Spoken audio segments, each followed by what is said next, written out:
Welcome to cancer class plus. ఈ విధంగా ఈ టైప్ ఆఫ్ సమ్స్కి స్టూడెంట్స్ బాగా కన్ఫ్యూజ్ అవుతూ ఉంటారు. రూట్, స్క్వేర్ రూట్, 3 స్క్వేర్, అదేవిధంగా square root -3 square, square root of -3 whole square, square root of 3 power -2. వీటిని ఏ విధంగా చేయాలో చూద్దాం. యాక్చువల్గా స్క్వేర్ రూట్ స్క్వేర్ క్యాన్సిల్ అయితే అంటే ఎలా అంటే 3 పవర్ 2 ఇంటూ స్క్వేర్ రూట్ అంటే హోల్ పవర్ 1/2, 2 ఇంటూ ఆఫ్ 1 లేదా 2 క్యాన్సిల్ అయిపోతుంది. 3 పవర్ 1 అంటే 3 మిగులుతుంది.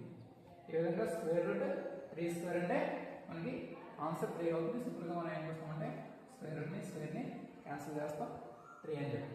మరి ఇక్కడ చూస్తే కనుక స్క్వేర్ రూట్ ఆఫ్ -3 స్క్వేర్ ఉంది. ఇక్కడ స్క్వేర్ రూట్ క్యాన్సిల్ అవుతుంది, ఎందుకంటే ఇక్కడ స్క్వేర్ 3కి మాత్రమే చెందుతుంది, మైనస్కి చెందదు. మరి ఇలాంటి దాన్ని ఎలా రాస్తామంటే -3 స్క్వేర్ని -1 ఇంటూ 3 స్క్వేర్గా రాస్తాం. -1 into 3 square that equal to square root of -1 అంటే మనకి i స్క్వేర్, -1 అంటే i square equal to -1 into 3 square.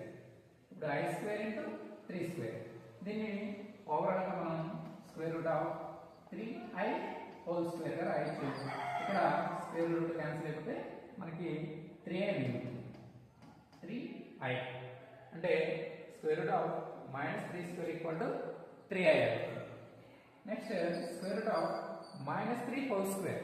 ఇక్కడ -3 మైనస్కి 3కి మొత్తానికి హోల్ స్క్వేర్ ఉంది కాబట్టి ఇక్కడ స్క్వేర్ రూట్ క్యాన్సిల్ అయిపోతుంది, -3 మిగులుతుంది. అదేవిధంగా next square root of 3 power -2. 3 power -2 అంటే మనకి దీన్ని 3 పవర్ -2ని 1/3 స్క్వేర్గా రాయొచ్చు. ఇప్పుడు 1/3 స్క్వేర్ అంటే దీన్ని రూట్ సెపరేట్ చేసుకోవచ్చు. Root 1/3 square. రూట్ 1 అంటే 1, ఇక్కడ స్క్వేర్ రూట్ క్యాన్సిల్ అయిపోతుంది, 1/3 అవుతుంది. ఏ విధంగా ఈ టైప్ ఆఫ్ సమ్స్ మనం ఈజీగా చేసుకోవచ్చు. Thank you.